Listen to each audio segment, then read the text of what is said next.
type of style where they're not going to be able to come in and play the same offense that has been successful for Flacco. They're going to have to adjust that, put in more RPOs, different things that equate to his style. And you start to think about having RG3 there as now, who's number 2 on their depth chart now. If they ever do turn it into Lamar Jackson, that's going to be a pretty good combination because RG3 can do a lot of those things. That was sort of his style coming in. So I think they have themselves set up for a pretty good future. But you look at their wide receivers, Willie Snead, is he that exciting? No, he really wasn't even part of the Saints offense when they needed a number 3 option. Michael Crabtree, he's on the backside of his career. John Brown's a guy that has, by all accounts, looked very good in camp for them, but you worry about the sickle cell that he had to deal with in Arizona that he couldn't stay on the field. So, Eric, Vegas has this Ravens team at 8. Do you like the over or under for this team? I don't know what Vegas is doing to us right now. I hope when we get to some of these other divisions, it makes more sense. I look at their schedule and I see 6 wins, maybe 7. I don't even see the 8 to be able to give you a push, and I definitely don't see the over. I feel like I'm kind of the consistent cynic with these last couple divisions with what Vegas has given us. But Justin, you say, same problem we've had before. You're looking at Denver and Pittsburgh and Tennessee and New Orleans and Carolina, Pittsburgh again, Oakland, Atlanta, etc., Kansas City. I mean, where do you find 8 or 9 wins for this Ravens team? I'm sorry, I can't do it. I got to take the under again. I got to agree with you again. As much as I'd like to disagree just for show content, I don't see where they're going to get him. I think they'll push for 8 just because this Ravens team just seems to find ways to win football games. But again, the schedule, I think, is going to start to catch up with this team. This division has to play the NFC South. That's going to be a very good division, really outside Tampa. All those teams can probably push for a playoff spot. And then you start to look at even the AFC West. And then, I don't even know what to expect even as a Denver fan. And we'll talk about that AFC West next week. But that's not an easy division to sit there and think you're going to find wins with a mediocre team. I just think they'll be around that mark of 500. I think they'll fall short. I think they'll probably be about 7-9 for the Ravens.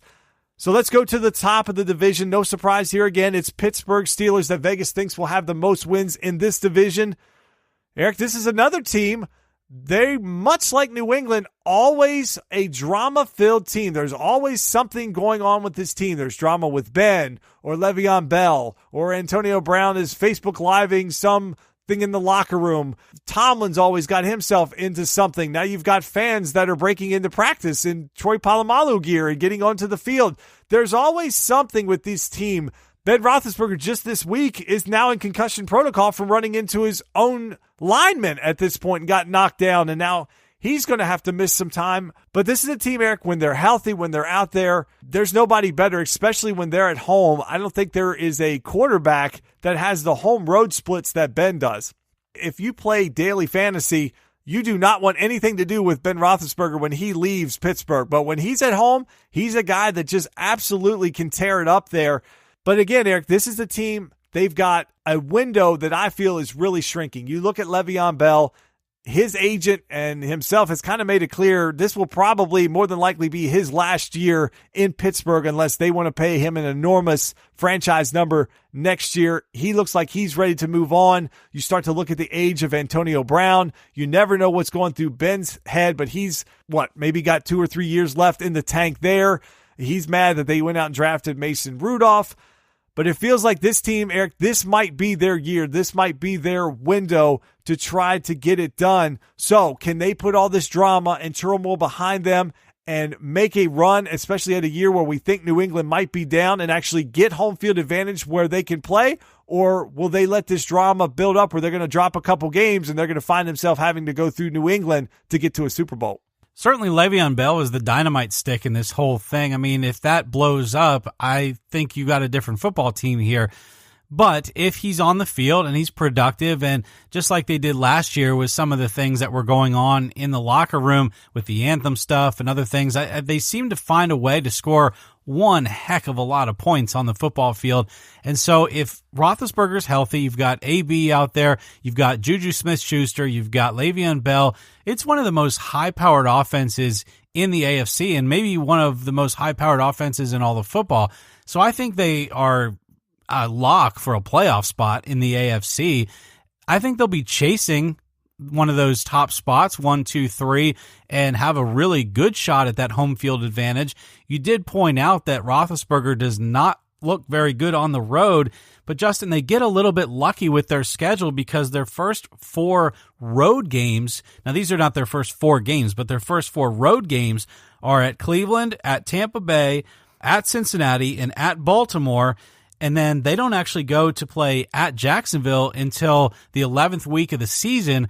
So I feel like Ben wins or has a really good shot to win those first 4 away games, putting them in a good spot for the times that they play strong at home. I think they're going to be, their schedule is kind of back heavy.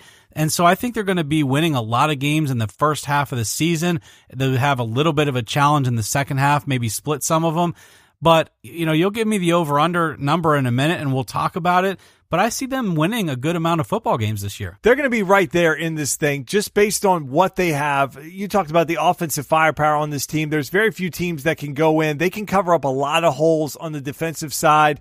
You see in the NFL, when it's September, October, even early November, when the weather's still nice, offense is really what wins games. It's not till you really get into the cold weather part where the running game and defense really seems to play a bigger role. So early on, Pittsburgh's going to roll teams because they're just going to score a ton of points. Their schedule is very friendly to them. They're going to win a lot of their games at home. I see them going maybe at worst 6-2, 7-1, maybe 8-0 at home. And then based on their road schedule, it looks like they've got a chance to win at least their first 4. So you start to look at that. Very quickly, you get into double-digit wins for this team. And Eric, Vegas has them at 10.5. I'll tell you right now, I'm going with the over for Pittsburgh at 10.5. What do you think for them? Yeah, I'm going to take the over as well. I think they may struggle with Atlanta. I think they may struggle with Jacksonville. They may struggle with the Chargers. And they've got the Patriots on December 16th. Outside of that, let's say they lose all of those 4 games, they could even afford to lose another one and still have 11 wins. So finally, Justin, I get to take the over. Well, there must be a lot of wins that are coming in the AFC South, and then the NFC must have a lot of wins coming as well. And when you start to look at those teams that are in those next 6 divisions we have coming up, there's some good teams. So I think we're going to have hopefully some more exciting divisions to cover as we go into the next 3 weeks leading up to the NFL season, leading up to that Thursday night game on September 7th, where you'll be locked into your Eagles kicking off the NFL season. Next week on the show, we'll be covering that AFC South division, what I think is going to be one of the best divisions in football, certainly the deepest division, and maybe the AFC West, a division that's got the most questions in it at this point. When you start to look at some of the changes that have been made there, you've got quarterback changes that have happened. You've brought John Gruden back into the coaching realm. What's going on with this Chargers team? Can they keep enough bodies on the field to be competitive? We'll cover all that next week. But when we come back for Talkworthy, we're going to talk about the PGA Championship. The PGA Tour, Eric, I think they've gotten everything they could have possibly wanted with the last 2 majors. We'll cover that and more when we come back.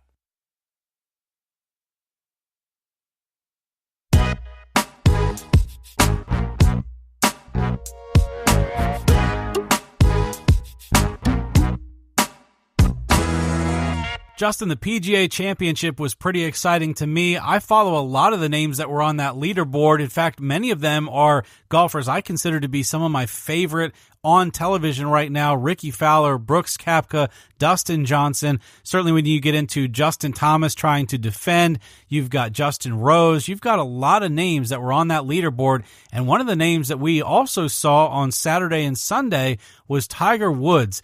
Justin, he actually scored a 130 over the weekend, which, although he didn't win, was the lowest 2-day total ever in a PGA Championship. So he did set a scoring record on Saturday and Sunday, which to me is just kind of reassuring that he's back. So I put on Twitter the other day, any questions about Tiger Woods being back, being at the level he used to be, we have to remember that Tiger Woods is 42 years old. He's at the level that a 42-year-old Tiger Woods probably would have been even if he hadn't missed all of that time. So he's definitely back. He contended in the Open. He's now contended at the PGA Championship. Aside from Brooks Koepka playing phenomenal and just having the will to win that championship and really not letting the roars affect him, Were you drawn to the television this past weekend as a Tiger Woods fan? Do you feel like what happened there was good for golf? And then kind of react to when we get to Monday and Tuesday and the buzz starts to die down.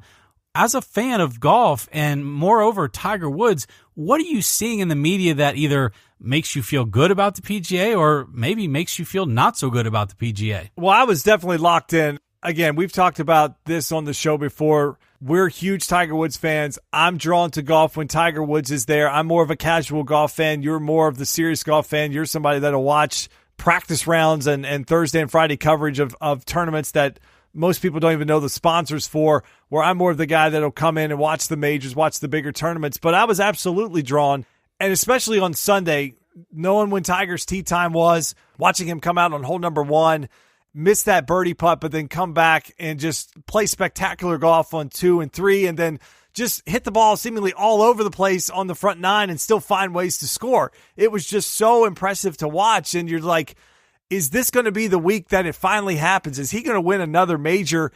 And just knowing that that's going to be the biggest story that maybe of the year, if he can find a way to come back and win a major, and you're following on Twitter and you've got all these other celebrities and athletes that are watching it in real time and following it, and the ratings reflected it. They had a 73% increase on their Sunday round.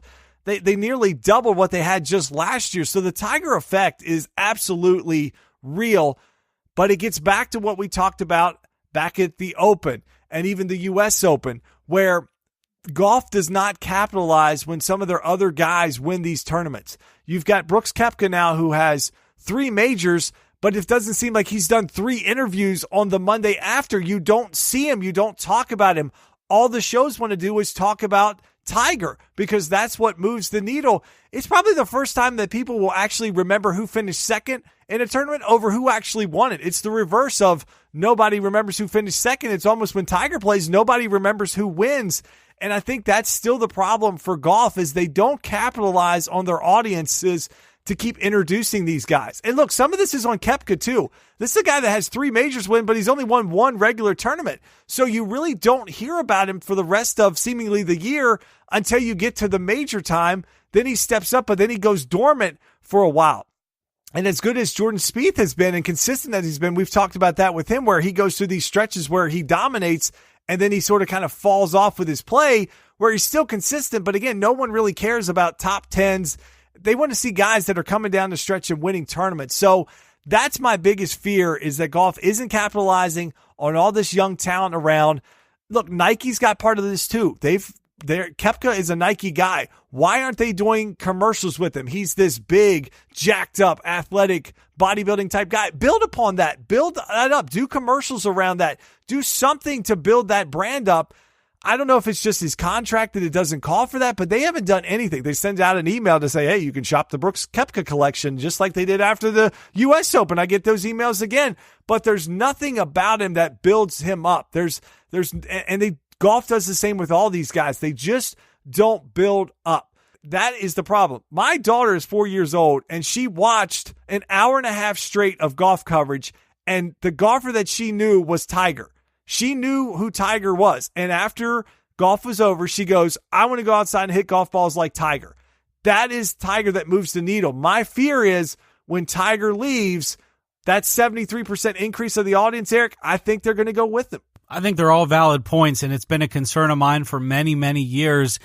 And it just is the perception that was built over the amount of success that Tiger Woods had from 1996 to 2008. He won at nearly a 22% clip, and that is unheard of. Not even Phil Mickelson, not Jack Nicklaus, not Arnold Palmer. Nobody won a quarter of the tournaments that they entered.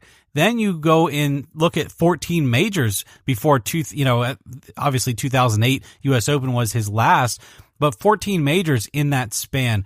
He didn't win them all, just like Jordan Spieth isn't winning them all, just like Justin Thomas isn't winning them all, but the perception was different.